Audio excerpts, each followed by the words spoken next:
porque o véu que separava não separa mais, Senhor. Graças eu te dou, Pai, pelo preço que pagou, sacrifício de amor que me comprou, ungido do Senhor, pelos cravos em suas mãos. Graças eu te dou, ó meu Senhor. Lavou minha mente e coração, me deu perdão, restaurou minha comunhão. Declare digno, digno é o Senhor, sobre o trono estás, soberano Criador, vou sempre te adorar. Você pode levantar as suas mãos e declarar: elevo minhas mãos ao Cristo que venceu, Cordeiro de Deus morreu por mim. Declare isso. Mas ressuscitou,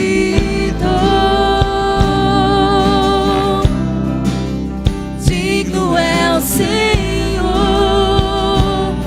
Agradeça ao Senhor pelos cravos em suas mãos. Graças eu te dou, ó meu Senhor. Lavou minha mente e coração, me deu perdão, restaurou minha comunhão. Declare digno, digno é o Senhor, sobre o trono está, soberano, soberano Criador, vou sempre te adorar. Elevo minhas mãos, elevo minhas mãos ao Cristo que venceu, Cordeiro de Deus morreu por mim,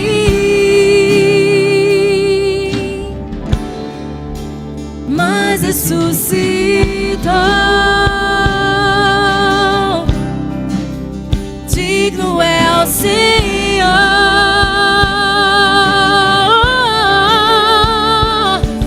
Elevo minhas mãos ao Cristo que venceu,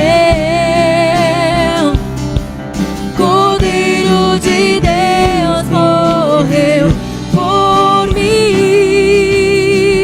Declare: mas ressuscitou,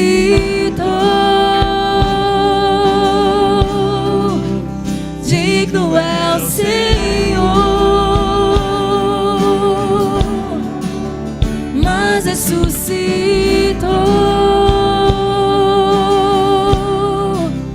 digno é o Senhor.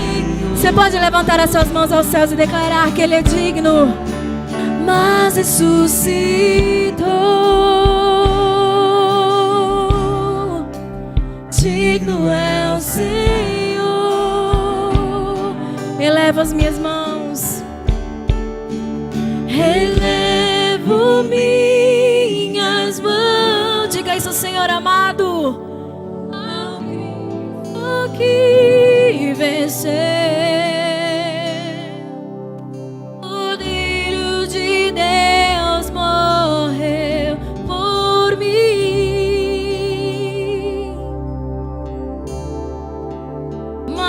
ressuscitou.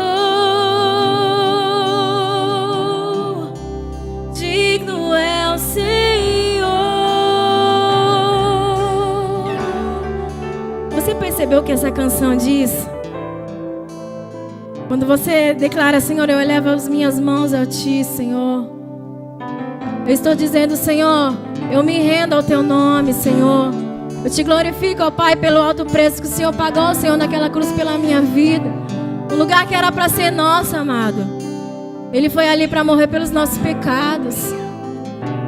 E muitas vezes nós não pensamos naquilo que a gente está cantando.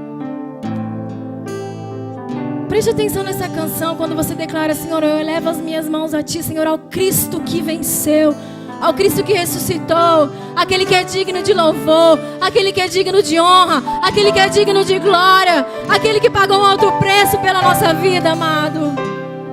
Declare isso ao Senhor de todo o teu coração. Quando nós cantamos, comece a prestar atenção naquilo que a letra diz. Não abra os teus lábios apenas por abrir, não, amado. Preste atenção na letra, naquilo que você está cantando. Você declara que Ele é digno, que Ele é Rei. Eu me levanto, Senhor, as minhas mãos, Senhor, porque eu me prostro diante do Teu senhorio e reconheço que eu não sou nada sem Ti, Senhor. A Tua graça me alcançou. O Senhor me resgatou do lamaçal do pecado e me trouxe para o reino da Sua luz. E hoje nós podemos ser chamados filhos de Deus. Aleluia! Oh, relevo minhas mãos. Declare isso de todo o teu coração. Ao Cristo que venceu. Cordeiro, Cordeiro de Deus morreu por mim. Mas ressuscitou. A igreja vai declarar, elevo minhas. Diga isso ao Senhor. Ao Cristo que venceu, Cordeiro de Deus morreu por mim, mas ressuscitou.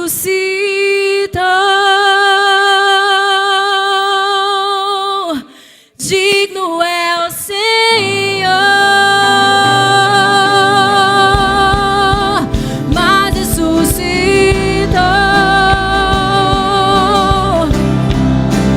Digno é o Senhor, Ele é digno, Ele é digno. Declare, mas ressuscitou. Digno é o Senhor, Ele é digno, mas ressuscitou.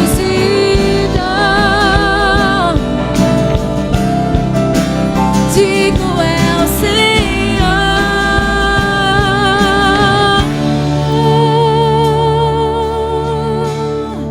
Tu és digno, ó Senhor. Nós te adoramos, ó Espírito Santo de Deus. Digno é o Senhor. Sobre o trono estás.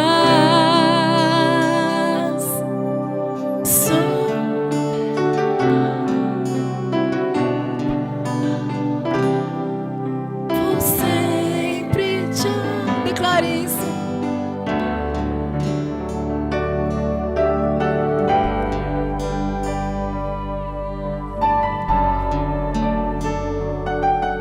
Ao Cristo que venceu, Cordeiro de Deus morreu,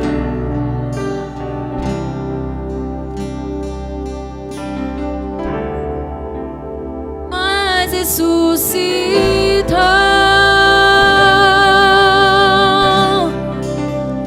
Digno é o Senhor.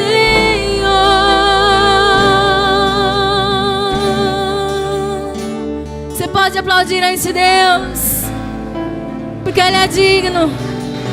Ele ressuscitou. Ele venceu a morte naquela cruz. Aleluia. Aleluia.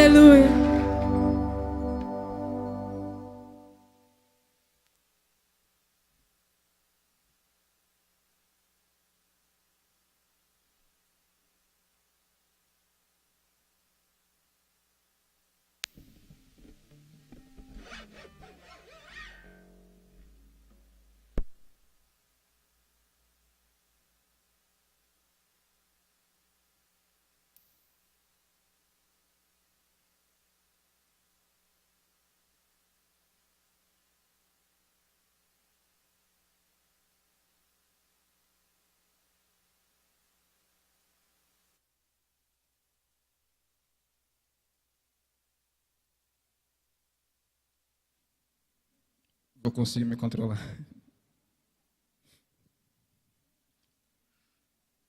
Eu vou falar uma coisa aqui que vai fugir de tudo aquilo que eu planejei aqui, enquanto a gente estava cantando essa música. Quero pedir perdão a você, porque eu tenho certeza que hoje eu não vou conseguir terminar no horário. Eu vou fazer mais ou menos assim. Se eu perceber que tem alguém olhando para o relógio, eu aumento 5 minutos, tá bom? Cada vez que você olhar para o relógio, eu aumento mais 5 minutos. A gente às vezes perde muito tempo, irmãos, com coisas que são muito supérfluas. Eu sofri um acidente uma vez, não aquele aqui de Canaã, mas um pouquinho pior, um tempo atrás. E nesse acidente que eu sofri, aconteceu de um ônibus bater em mim por 2 vezes. E depois que ele bateu em mim 2 vezes, eu rodei na pista 3 vezes e capotei mais 3 vezes. Caí no açude de mais ou menos uns 20 metros de profundidade. Nessa época eu era... Obrigado, querido.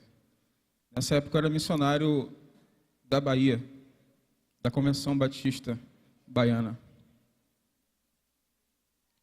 E nas costas da camisa da gente, da campanha, tinha um lema escrito assim: minha vida pela Bahia. E foi muito interessante porque naquele açude, naquele buraco que não tinha água naquela época, ainda bem que estava em seca, senão a gente tinha caído na água. Eu olhei para aquela frase e eu falei: não interessa o que vai acontecer daqui para frente, eu vou fazer aquilo que eu tenho que fazer. Estava indo para fazer promoção de missões.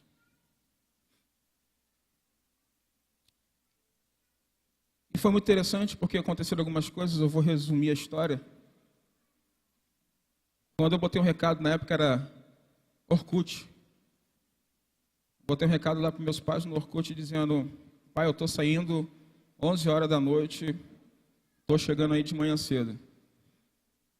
Minha mãe não conseguia dormir. Minha mãe teve que tomar remédio para dormir. Meu pai, ele acordou,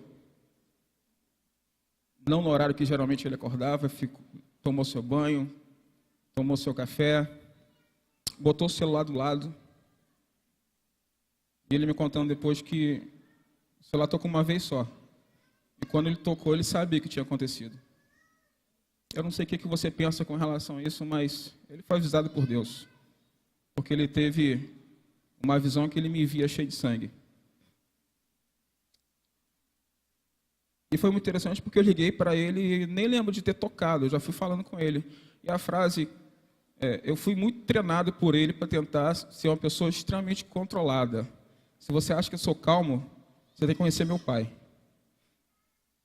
E aí meu pai, eu liguei para ele e falei exatamente como eu vou falar agora. Pai, sofri um acidente. Eu estou bem. Minha cabeça está sangrando, eu estou um pouco tonto, mas eu estou bem. Quando eu terminei de falar isso, acabou o sinal. E agora ele não sabe o que aconteceu mais comigo. Então ele pegou o carro, quase 200 quilômetros, quase 100 quilômetros, se não me engano, para poder ir onde eu estava. Depois de tudo resolvido, fui para casa do meu pai, sentado à mesa. No dia seguinte, 8 horas da manhã, eu falei: pai, eu preciso fazer o que eu vim fazer, que foi ir fazer a promoção de missões. Ele olhou para mim: Daniel, você acabou de sofrer um acidente, você está com negócio no corpo e tudo mais. Eu tive que usar as palavras dele. De vez em quando a gente usa as palavras dos nossos pais contra eles mesmos, né? E meu pai, ele sempre falava: Daniel, você é muito racional. Eu sempre: pai, se o senhor me acha racional, eu estou nesse momento usando toda a minha racionalidade. Eu estou bem, eu vou. Agora eu vou usar toda a minha espiritualidade. Nada vai impedir de fazer aquilo que Deus falou que era para eu fazer. E eu fui. Essa música, ela mexe muito comigo justamente por causa disso. Porque nós temos um Deus que ama a gente de tal maneira que Ele se entregou por nós.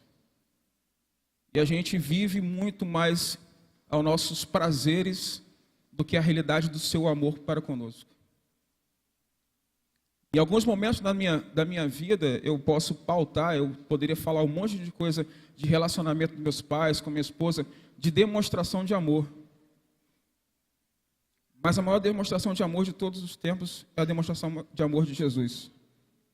E o mínimo que a gente pode fazer é demonstrar amor para Ele. Através daquilo que Ele fala para a gente, através daquilo que a Bíblia nos ensina, de relacionamento com Ele, de relacionamento com o outro.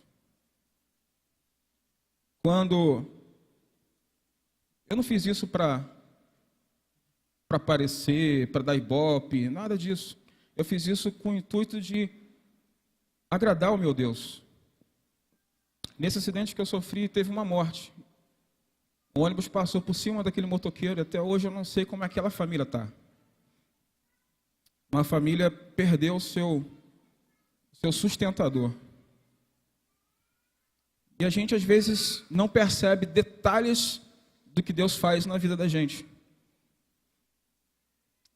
A demonstração de amor de Deus é tão grande para a gente que a gente prefere, às vezes, muito mais ver sinais do que provas. A gente prefere muito mais os sinais do que a prova do amor de Deus para com a gente. O texto vai dizer, eu falei ontem sobre isso,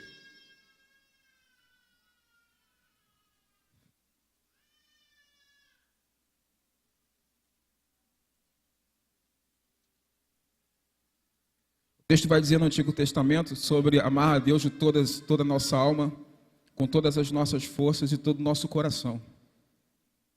No Novo Testamento, Jesus vai repetir essas mesmas palavras e bota mais uma palavra chamada entendimento. E a gente precisa entender que o que ele fala é um mandamento. E se isso é um mandamento, se a gente não ama a Deus com todo o nosso coração, com toda a nossa força, com todo o nosso entendimento, com toda a nossa alma, nós estamos fazendo exatamente ao contrário do que ele pediu. E amar a Deus com todo o nosso entendimento é saber, através da fé, o que Ele fez por nós.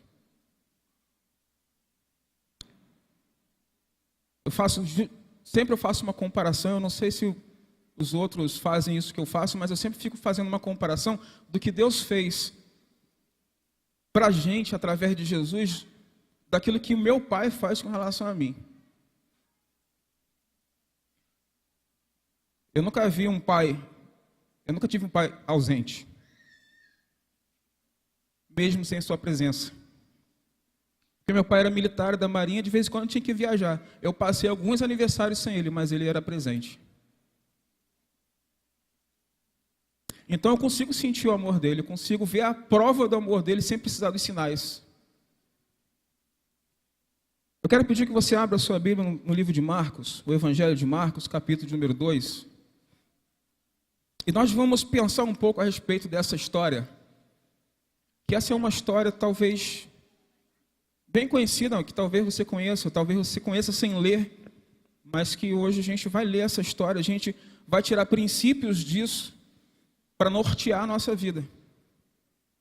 Marcos capítulo de número 2, a partir do versículo de número 1. Interessante assim que eu não teve nada planejado com relação à letra de música e tudo mais, mas a gente acabou de cantar uma música que Jesus mudou o nosso viver, de que Ele entregou sua vida por nós. Daqui a pouco a gente vai participar de um memorial da ceia, que é para trazer à memória aquilo que Jesus fez por nós, que é morrer e ressuscitar por nós. E esse texto aqui, ele tem muitos ensinamentos. Você já deve ter visto mensagem, eu já preguei aqui na igreja nesse texto, mas eu quero tentar junto com você ter um outro direcionamento a respeito desse texto. Então eu peço a sua atenção com relação a ele. Diz assim, Marcos capítulo 2, a partir do versículo número 1. Se você perceber alguém sem Bíblia perto de você, por favor, compartilhe. Dias depois entrou Jesus de novo em Cafarnaum, e logo ocorreu que ele estava em casa. Muitos afluíram para ali, tantos que nem mesmo junto à porta eles achavam lugar, e anunciavam-lhes a palavra. Alguns foram ter com ele conduzido um paralítico levado por 4 homens. E não podendo aproximar-se dele por causa da multidão, descobriram um eirado no ponto correspondente onde ele estava, e fazendo uma abertura, baixaram um leito que o jazia o doente. Vendo-lhes a fé, Jesus disse ao paralítico: Filho, os teus pecados estão perdoados. Mas alguns dos escribas que estavam assentados ali arrasavam em seus corações, porque ele falava desse modo: Isto é blasfêmia, quem pode perdoar pecados, senão um que é Deus? E Jesus, percebendo logo que no seu espírito que eles estavam arrazoavam, disse-lhes: Por que arrazoais sobre essas coisas o vosso coração? Qual é mais fácil, dizer ao paralítico que estão perdoados os seus pecados, ou dizer: levanta-te do teu leito e anda? Ora, para que saibais que o Filho do Homem tem sobre a terra autoridade para perdoar pecados, disse ao paralítico: eu te mando, levanta-te, toma o teu leito e vai para a tua casa. Então ele se levantou e no mesmo instante, tomando o seu leito, retirou-se à vista de todos, a ponto de se admirarem todos e darem glória a Deus, dizendo: jamais vimos coisa assim. Feche seus olhos. Pai, nós estamos na tua presença, te cultuando, Senhor Deus, nesta noite. Senhor Deus, nós pedimos que nesse momento que a tua palavra, Senhor Deus, ela possa encontrar lugar, Senhor Deus, e morada nos nossos corações. E que ele possa, Senhor Deus, causar uma transformação, Senhor Deus, em nossas vidas. Em nome de Jesus. Amém. Esse texto, ele é assim. Jesus estava em casa e as pessoas, sabendo que ele estava lá, foram até Jesus. E quando eles foram até Jesus, a casa ficou cheia, não tinha mais espaço para as pessoas adentrarem na casa, então ficaram pessoas nas janelas. É mais ou menos como se a gente estivesse aqui agora, e se Jesus estivesse falando aqui com a gente, um monte de gente nessas janelas seriam abertas para que as pessoas pudessem observar e ver o que estava acontecendo. E o texto diz que tinha um homem paralítico, e esse homem paralítico, ele tinha amigos. Gente, a gente pode usar esse texto de várias maneiras. Uma delas é sobre fé, por exemplo. A fé desses homens. Outra é questão de amizade. Quem é seu amigo? Você tem amigo? Diante do trono tem um DVD infantil que fala do amigo de Deus, né? Quem é seu amigo? Quem é a pessoa que pode caminhar e compartilhar contigo? E eu quero abrir um espaço para dizer assim: me perdoe você que está nos visitando, mas aquele que vai com você ao bar, que vai para você para esses lugares assim, não são seus amigos. Tive um momento em que eu participei dessas coisas e era muito interessante, porque no momento que você mais precisa, você é abandonado. E você aqui tem uma família que não faz isso, não importa o que você faz. A gente quer continuar te ajudando a caminhar, a seguir com você. Amigo não é aquele que faz aquilo ou fala para você aquilo que você quer. É aquilo que ajuda você a ser melhor. Amigo é aquele que olha para você e fala para você a verdade, sem se importar como é que você vai pensar a respeito disso. A gente está numa fase de a palavra é mimimi, né? Mimimi virou verbo, substantivo, virou tanta coisa, né? E a gente está num momento em que a gente não pode falar a verdade para o amigo, porque ele pode se machucar. A gente não pode falar a verdade para o amigo, porque eu não sei o que ele vai pensar. Então isso não é amizade. Isso pode ser qualquer outro relacionamento. Então você pode pensar, quem são os amigos? Ele tinha 4 amigos. Esses amigos pegaram ele no seu leito e o levaram para estar com Jesus, porque eles tinham certeza absoluta que Jesus ia curar eles. Que ia curar ele. Chegando lá, o que ele se depara com um problema? Quantos de nós, diante de problema, ao invés de continuar lutando, para? Eu contei uma vez uma história aqui, que tem gente que diante das circunstâncias são diferentes uma das outras por causa das suas características. Meu pai tinha, eu já contei essa história, me perdoe repetir, papai tinha um carro, uma besta. Eu ouvi tanto trocadilho já, irmão, que eu não vou falar agora, mas você já pensou nisso? E aí eu, dirigindo a besta, parei no posto de gasolina. Nem placa tinha, ó. Na época que tinha chegado no Brasil para fazer transporte escolar. Cheguei lá, desci, comecei a conversar com o frentista. E eu falei, preciso abastecer o carro, tal, porque tinha uma promoção de lavar o carro. E ele falou assim, mas qual é o seu carro, a besta? Aquela que tem lá para a pista? Irmãos, eu esqueci de puxar o freio de mão. E era uma descida. Eu saí correndo. Pulei pela janela. Entrei no carro, puxei o freio de mão, liguei, dei ré. Voltei e eu fiquei transparente. Agora você pensa, um negão como eu ficar transparente. Quando eu desci do carro, o frentista estava todo mundo assim para mim. Como é que você passou pela janela? Aí eu, rapaz, foi pela janela que eu passei? Foi? Até hoje eu não sei. Tem gente diante de uma onça, para. Tem gente que corre, tem gente que para. Diante das circunstâncias, às vezes a gente não sabe como reagir. Mas a reação desses foi resolver o problema. Irmãos, quando você tiver um problema, resolva. Não olhe para os lados. Pastor, é difícil. Respire. Comece a ver as possibilidades. Coloque na mão daquele que pode resolver o problema através de você. Deus vai resolver o problema. Sabe como Deus resolve o seu problema? Através de você. Não vai cair do céu. Ele vai te conduzir. O interessante na história, eu fico tentando imaginar eles conversando entre eles. Gente, na janela não dá. Tem muita gente. Pela porta não vai. Rapaz, tem um cara lá grandão. Não vou conseguir passar. Aí eu falo assim, já sei. Na versão está irado, né? Já sei, vão passar pelo telhado.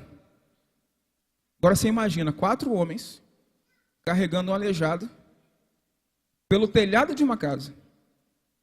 Você imagina a gente estar aqui, eu falando da Bíblia, de repente abre aqui, começa a cair cisco, começa a cair um monte de coisa, de repente começa a descer no meio da gente aqui uma pessoa. Foi exatamente isso que aconteceu. Diante de problemas, a gente tem que resolver. E esses homens, eles levaram o seu amigo até Jesus. Uma pergunta para você. Quem você tem levado para Jesus? Guarde essa pergunta. Nós temos diante dessa cena alguns grupos. O primeiro grupo que a gente tem nessa cena aqui é a multidão. Tinha uma multidão que foi para ver Jesus e ouvir Jesus falar.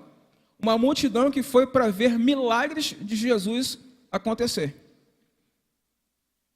Eu não sei onde você estaria nessa noite. Eu não sei onde você estaria, não sei se era tarde, noite, de manhã, nesse momento com Jesus. Eu não sei como é que você estaria, se era na multidão, ou de repente se você estaria como os escribas. Porque a multidão foi para ver o que Jesus fazia. E os escribas foram para ver como pegar Jesus para fazer aquilo que eles estavam dizendo que era errado. Pegar Jesus numa pegadinha. Ver Jesus falar alguma coisa e começar a falar, esse daí não é o Messias. Eu lembro que, eu sou da época dos dinossauros, irmãos, quando fala de som, entendeu? Aí foram comprar uma mesa de som para a igreja aqui, eu não quero nem chegar perto dela. Porque antigamente era só empurrar botãozinho para lá, botãozinho para cá. Hoje a mesa de som é computador de avião, né? Outro dia, Valdemar foi tentar me ensinar, não, você aperta o botãozinho, irmão, quando apertou o botãozinho, foi um monte de negocinho fazendo assim, ó. Eu, não, esse negócio aí tem vida aí dentro, não quero mexer nesse negócio não. Mas uma época eu era operador de som. Operador de som é o cara que é responsável pelo som, montava som. E aí eu ia para as igrejas e eu ficava reparando o som. Ó, aquela caixa ali tá. Se comprar uma se fizer, é melhor. E o culto acontecendo. Todo mundo adorando a Deus e eu olhando para o quê? Para o som da igreja.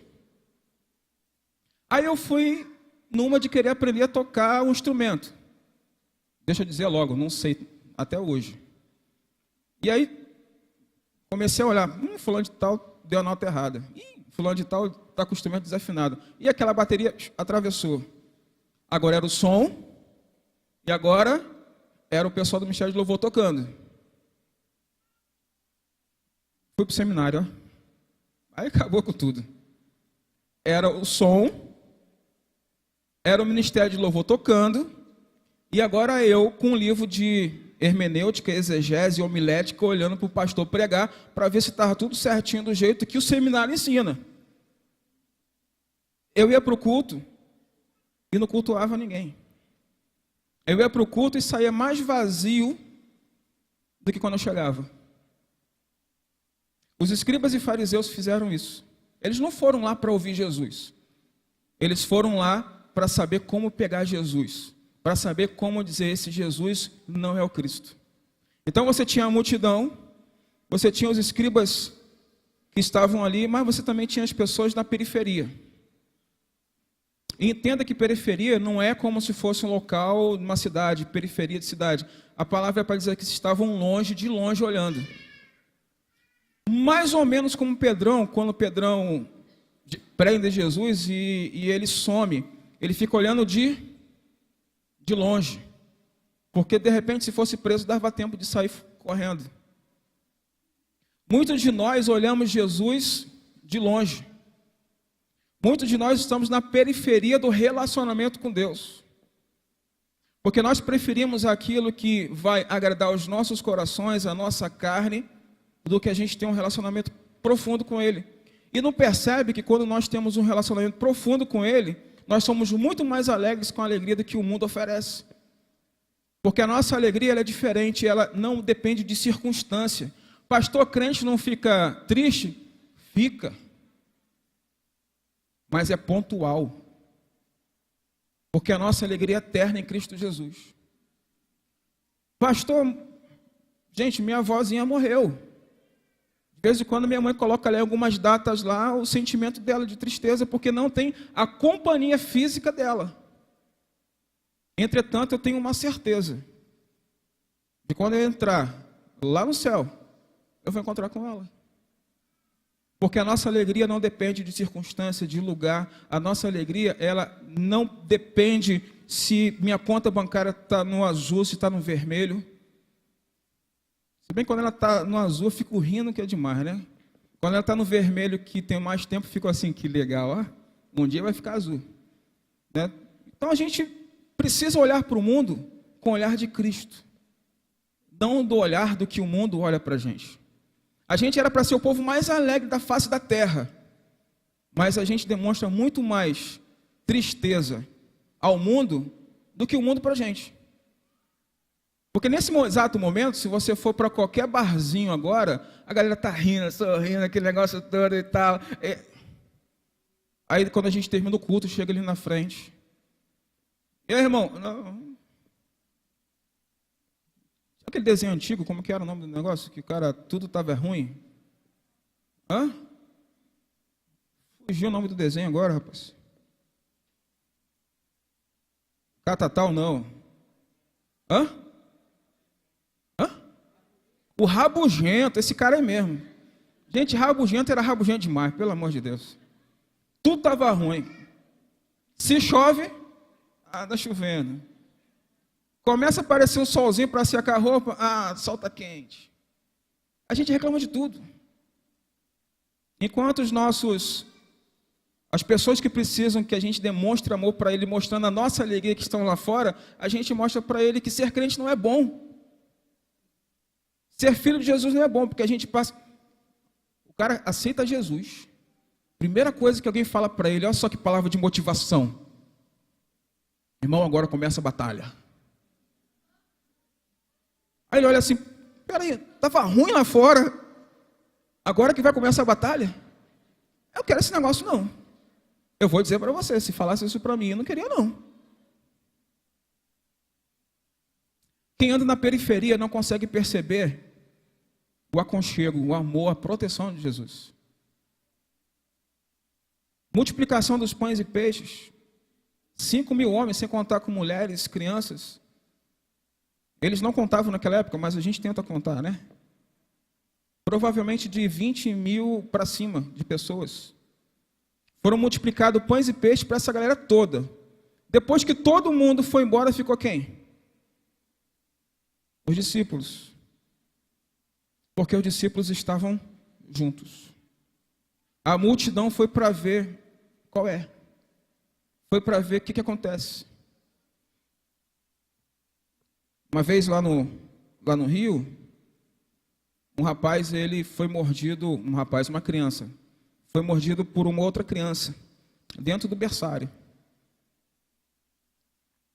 E da maneira que foi mordido pela outra criança, eu não consigo imaginar que aquilo foi uma coisa normal e natural de uma outra criança mordendo outra. E o pai era uma pessoa muito violenta, da criança que foi mordida. Sabendo disso, a outra mãe da criança que mordeu estava desesperada querendo fugir. Minha mãe disse, não, senta aqui, a gente vai orar. E quando sentou para orar, liga para o pai vai. O pai entra, minha mãe conta a história todinha. A frase dele foi, eu não sei por que eu estou assim. Porque esse não é meu comportamento. Eu vou tirar a criança da escola. Entretanto, eu não vou atrás do pai. Foi a oração de alguém que não estava na periferia, de alguém que estava com um relacionamento profundo com Deus. Eu quero dizer para você que nessa história existe gente que está na periferia, tem os escribas e fariseus que estão ali para poder falar mal, e tem gente que fala mal de dentro e de fora, tem gente que está na periferia, olhando para ver o que acontece, se os escribas e fariseus vão falar com ele, mas nessa história tem 4 amigos. Nessa história tem um homem que precisa de ajuda. Mas principalmente nessa história tem Jesus. Eu não sei, diante da circunstância que você está hoje, qual é a paralisia que você está enfrentando. Porque quando você ouve em paralisia, você pensa logo no físico. Esse homem não andava, mas talvez você hoje passe por alguma paralisia relacional, paralisia no trabalho, não consigo emprego, paralisia no sentido emocional, eu não consigo controlar as minhas emoções, paralisia no sentido de relacionamento com o marido, com a esposa. Ontem, não sei se foi ontem, não sei quando foi que eu disse, eu acho que foi ontem. Quando o marido começa a brigar com a esposa começa a brigar com o marido, e depois de um tempão os dois brigando, aí um olha para a cara do outro, a gente está brigando por causa de quê? A gente está assim o tempo todo.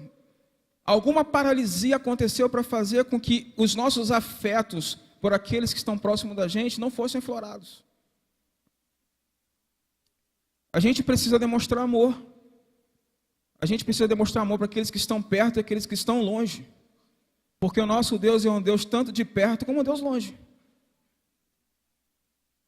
Quando eu olho para esse texto, que esse texto nos dá inúmeras possibilidades, uma das possibilidades que eu olho para esse texto é entender o amor de Jesus. Porque acontece uma coisa aqui que Jesus está trazendo para si algo que vai acontecer depois. Jesus já está predizendo a sua morte. Pastor, o senhor conseguiu ver isso? Olha o versículo 9.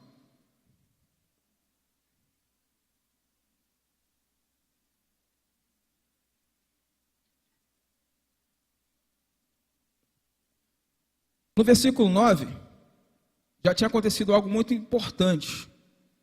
Depois que o paralítico desce, Jesus olha para o paralítico e fala assim, perdoados estão seus pecados. Os escribas e fariseus olharam para a lei judaica, olharam para o script religioso e disse, não pode, isso é blasfêmia. Só quem pode perdoar pecados é Deus.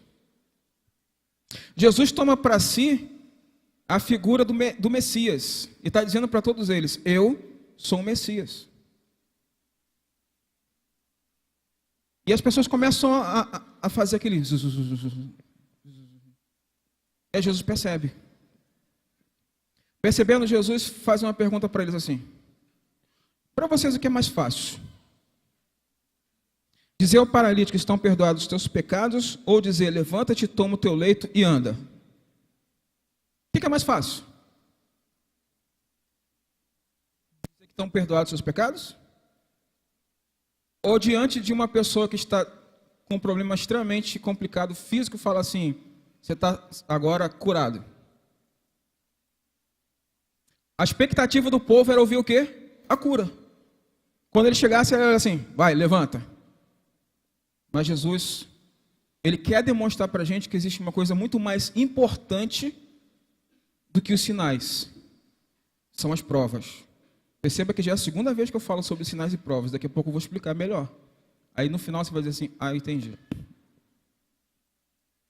As pessoas foram ali atrás dos sinais, ver milagres, ver curas. Se nós colocássemos uma placa na frente da nossa igreja dizendo assim, hoje é dia de milagre e cura, eu tenho certeza que o número seria maior, porque nós estamos muito mais preocupados nos sinais do que nas provas. Jesus fala exatamente isso para os escribas e fariseus. Vocês estão pensando, o que é mais fácil? Perdoados estão os seus pecados?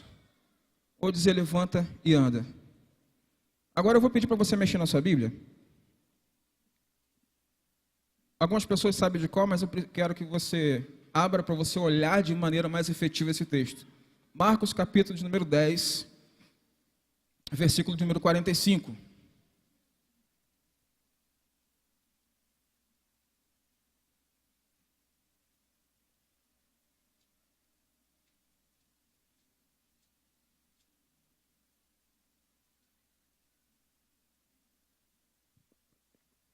Esse versículo é muito usado para falar sobre serviço, né?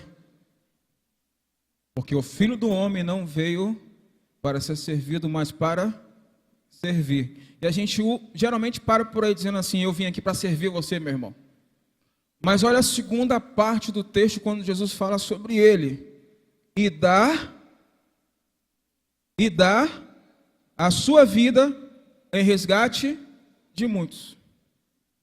Jesus veio ao mundo para poder nascer, crescer, demonstrar para a sociedade, para a humanidade, que é possível você ter uma vida santa diante de Deus, para cumprir a lei, e depois de cumprir a lei, morrer na cruz e ressuscitar ao terceiro dia. Quando Jesus fala para os escribas e fariseus, o que é mais fácil dizer assim, estão perdoados os seus pecados ou levanta e anda? Eu quero dizer uma coisa para você, é muito mais fácil ele dizer, levanta e anda. Porque só precisava de uma palavra. Mas para perdoar os nossos pecados, ele precisava ir para a cruz. Para que nós pudéssemos ser limpos dos nossos pecados, ele precisava ir para a cruz.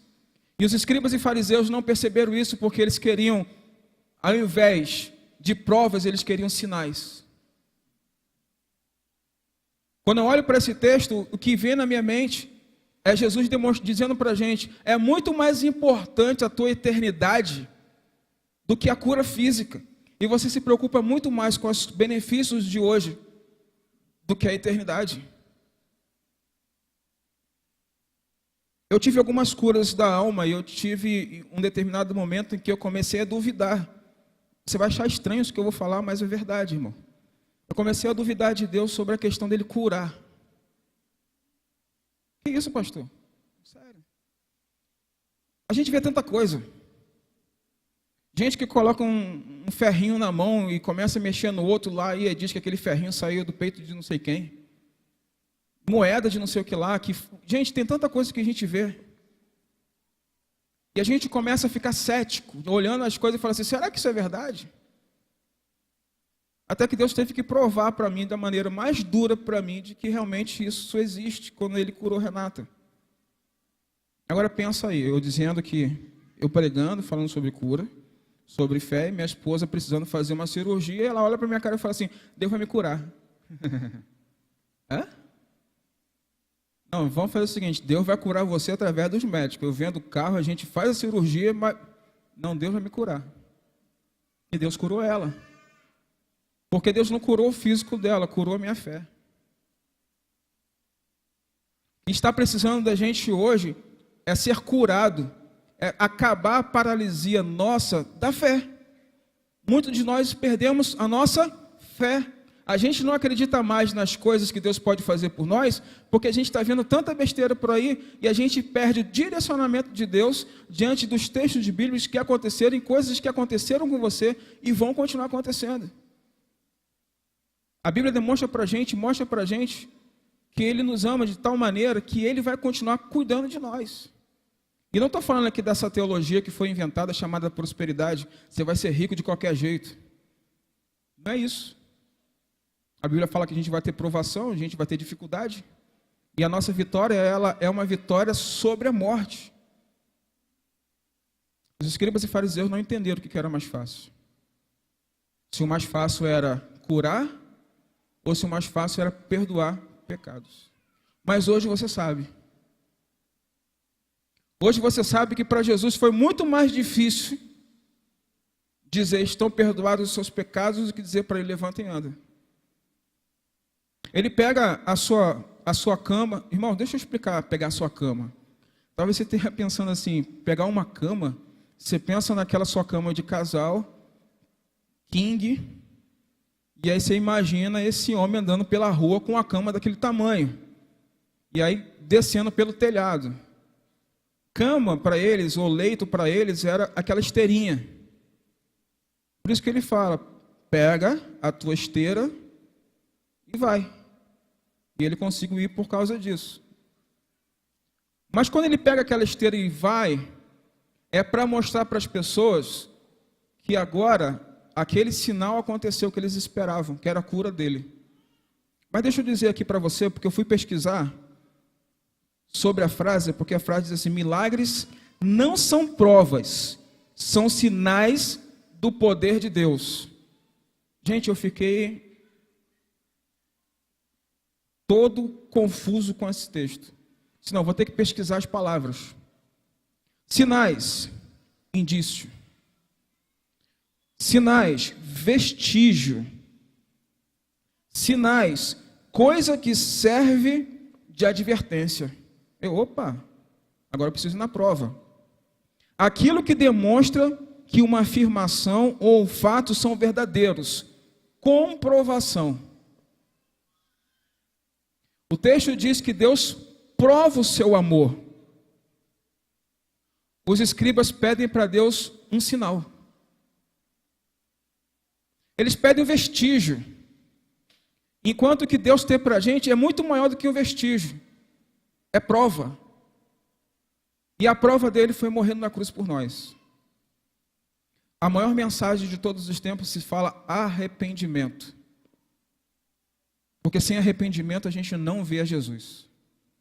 Sem arrependimento a gente não entra nos céus. Nós precisamos nos arrepender, nos desviar dos nossos maus caminhos e encontrar com Jesus, porque Ele é o caminho, a verdade e a vida. O Evangelho, meu querido, se resume a isso.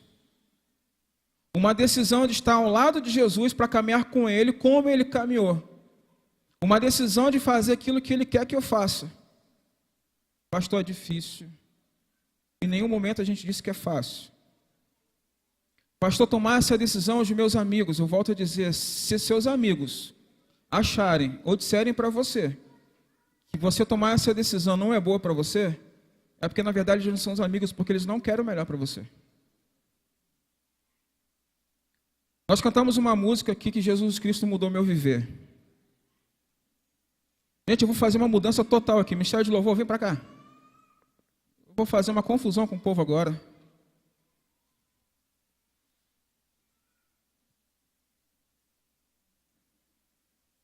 A música que a gente cantou fala que Jesus Cristo ele mudou o meu viver. Jesus Cristo mudou o viver desse paralítico.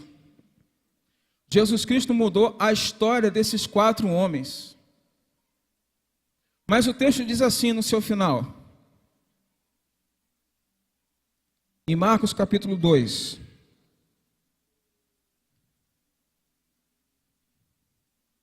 Então ele se levantou e no mesmo instante tomou o leito, retirou-se à vista de todos, a ponto de se admirarem todos. Não foi só um ou outro. Não foi só os da periferia. Não foram só aqueles que estavam dentro. Foram todos. E todos deram glórias a Deus, dizendo, jamais vimos coisa assim. Se você quer ver a coisa diferente, mudada, transformada, só existe um passo, em direção a Jesus. A sua vida ela não vai ser modificada por qualquer outra coisa a não ser Jesus. Você pode tentar de várias maneiras. Eu não vou dizer assim para você, já que você tentou tudo, agora tenta Jesus. Não, querido. Não experimente mais nada. Porque no momento que você tiver um encontro com Jesus, você vai ver como a sua vida vai ser transformada. No momento que você tiver um encontro com Jesus, os seus problemas não são só mais os seus problemas, também são de Jesus. Uma vez uma pessoa disse para mim, pastor, deixa eu primeiro consertar a minha vida, depois eu aceito Jesus. Não, querido, Ele quer ajudar você a consertar a sua vida. Porque sozinho a gente não tem força para isso. Sozinho a gente não tem condição. A gente só consegue realmente ter uma vida mudada e transformada se nós estivermos selados pelo Espírito Santo de Deus através de uma decisão. E a decisão é permitir que Jesus Cristo mude o meu viver. Eu quero pedir que você feche seus olhos.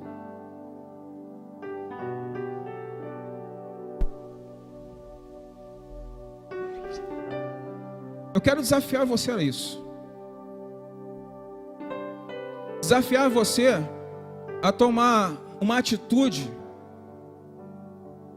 de que mesmo que você esteja no momento de paralisia, você olhe para os seus amigos e diga assim, me ajude a chegar até Jesus. Porque às vezes até para chegar a Jesus a gente não tem força. A gente faz algumas besteiras e a gente fica até sem força para orar, para falar com Ele. A gente às vezes fica com vergonha de orar. Toda vez que a gente pensa na questão da decisão ao lado de Jesus, a gente pensa naquilo que é menor. Os amigos, as festas, as curtições. E se eu for parar para falar com você de questões psicológicas a respeito disso, eu vou mostrar para você um monte de efeitos negativos que tem a respeito disso. Mas eu quero dizer só uma coisa para você. Quando nós entregamos a nossa vida ao Senhor Jesus, a Bíblia diz que Ele nos faz filhos de Deus. E como filhos nós somos cuidados por Ele. O texto vai dizer que pode uma mãe desamparar, pode um pai não cuidar, mas Ele nunca vai fazer isso com a gente. Ele diz que jamais vai nos abandonar. Mas nós temos um Deus que nos respeita as nossas decisões. Ele chora por você, querendo que você vá ao encontro dele, mas Ele respeita a sua decisão. Ele quer que você tome o passo da decisão ao lado dele, mas Ele espera isso de você, porque o que Ele precisava fazer, Ele já fez. Ele entregou Jesus. Jesus já morreu na cruz. Jesus já ressuscitou. Ele já pagou a dívida que era nossa. A nossa dívida do pecado já foi pago por Ele. Entretanto, a gente precisa ir até Ele para a gente poder sentir, viver e ser transformados em filhos de Deus. Mas talvez você esteja viajando por caminhos muito parecidos com os caminhos do conhecido do filho pródigo. Talvez você fez a besteira que eu fiz um dia de ir lá para ver qual é. E quando foi lá para ver qual é, não teve mais força para voltar. Eu duvido que você veio aqui só para ver o pessoal cantar. Eu duvido que você veio aqui na igreja hoje para ver, eu vou ver o pastor Daniel falar, o cara é gente boa. Duvido. Você veio aqui hoje porque você queria encontrar um sinal do Senhor. Você veio aqui essa noite porque você queria ouvir Deus falar. Porque talvez algumas perguntas que você esteja fazendo, você está sem resposta. Então você veio aqui, não, eu vou lá. Nessa noite Deus vai falar comigo. O que eu fico mais impressionado é que Ele está falando com você, você ainda está duvidando. Mas essa dúvida vai cair agora em nome de Jesus. Porque você precisa tomar essa decisão. Não olhe as circunstâncias. Olhe o seu grande amor. Não seguir por aquilo que você vê, porque a salvação não se vê, sinais se vê. E eu quero perguntar para você nessa noite.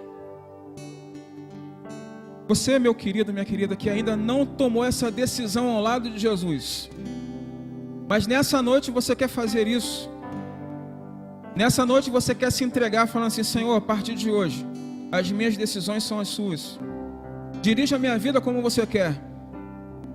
Se você tiver coragem para fazer isso, e entender que isso é o único caminho para você nessa noite, que é através da vida de Jesus, levante uma das suas mãos, porque nós queremos orar por você.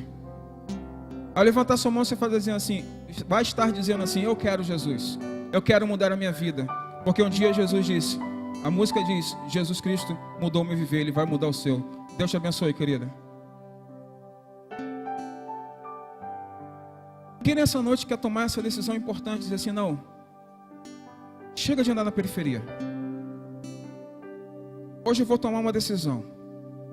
Hoje eu vou dizer para todo mundo: a partir de hoje, eu tomei uma decisão ao lado de Jesus. Levante uma das suas mãos, a gente vai orar por você.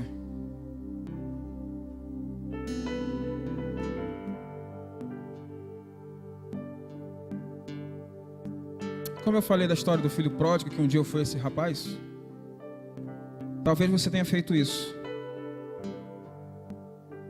E nessa noite você quer consertar isso. Voltar aos caminhos do Senhor. Voltar para o lugar de onde você nunca deveria ter saído. Voltar para um lugar onde é o aconchego do Pai, o colo do Pai.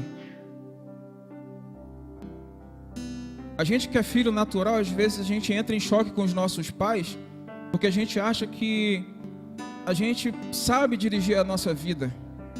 E o pai nunca sabe, careta, já passou, é outro tempo. Até que a gente quebra a cara e percebe que ele sabia exatamente o que ele estava fazendo. Eu já quebrei a cara um dia e eu voltei. E nessa noite é a noite de você voltar. Não mais andar na periferia como Pedro olhava para ver o que ia acontecer com Jesus, mas para estar do lado de Jesus. Porque você pode ser um dos 4 amigos para levar outros amigos ao Senhor Jesus. Pode ser não, você vai ser. Nós vamos orar. Eu quero pedir para a pessoa que levantou sua mão vir aqui à frente para a gente orar por você. Mas eu quero pedir para você que ainda não levantou, vem aqui à frente. Você que desviou dos caminhos do Senhor e hoje você quer voltar para os caminhos do Senhor, vem aqui à frente também. Eu quero orar por você. Pode vir, querido.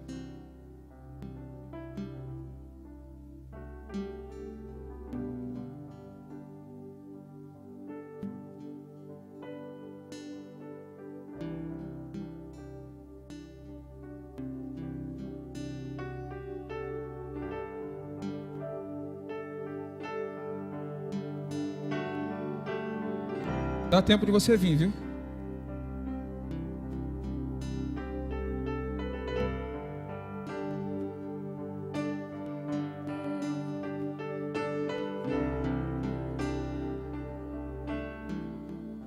A gente vai cantar uma música. Enquanto a gente canta essa música, você tem essa oportunidade de vir aqui à frente, tá? Jesus, a gente vai cantar Jesus mudou meu viver. Porque Ele fez isso comigo. Ele fez isso com você, mas Ele quer ter um momento mais profundo com você. Fique em pé para o seu pulmão ficar aberto e você poder cantar melhor para Ele.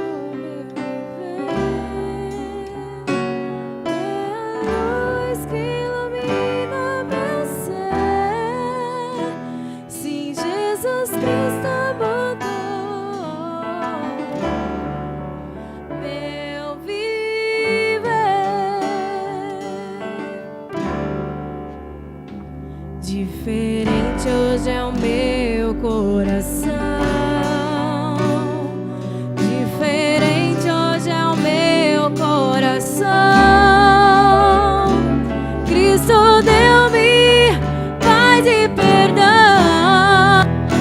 Sim, diferente hoje é o meu coração.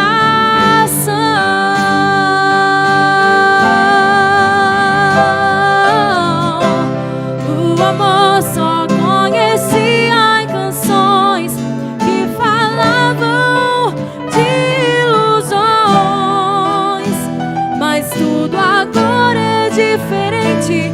Cristo fala toda a gente, pois Cristo deu-me seu amor.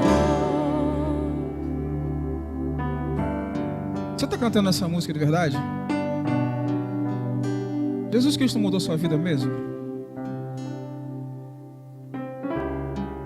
Eu não sei quanto a você, mas a minha vida era totalmente diferente antes de me encontrar com Jesus. E toda vez que eu trago isso à memória, o que vem à minha mente é a gratidão. E a gente às vezes se dispersa sem agradecer a Deus pelas coisas que Ele faz no nosso dia a dia. O pão que está na sua mesa, o emprego que Deus te deu numa situação que a gente está tão complexa, uma família linda que você tem.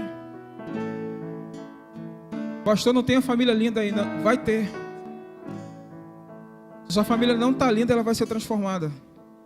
Se você ainda não tem, você vai ganhar uma. Porque Jesus, Ele muda. Ele muda as coisas. Pai de amor, nós queremos agradecer, Senhor Deus, pela vida dos teus filhos que vieram aqui à frente. Senhor Deus, que eles possam ter as suas vidas transformadas e mudadas, Senhor Deus, pelo poder do Teu Evangelho. Nos dê, Senhor Deus, a capacidade e o privilégio de poder ajudá-los, Senhor Deus, nessa caminhada. Que eles possam ser, Deus, fortificados pelo Teu Espírito Santo, que eles são selados, Senhor Deus. Senhor Deus, cremos que os Seus nomes estão escritos no livro da vida. E nós agradecemos, Senhor Deus, pela eternidade em Cristo Jesus. Nós agradecemos em nome de Jesus. Amém. Eu queria pedir que vocês olhassem para trás. Pessoal lá. Essa é a nova família de vocês. Sejam bem-vindos. Deus abençoe.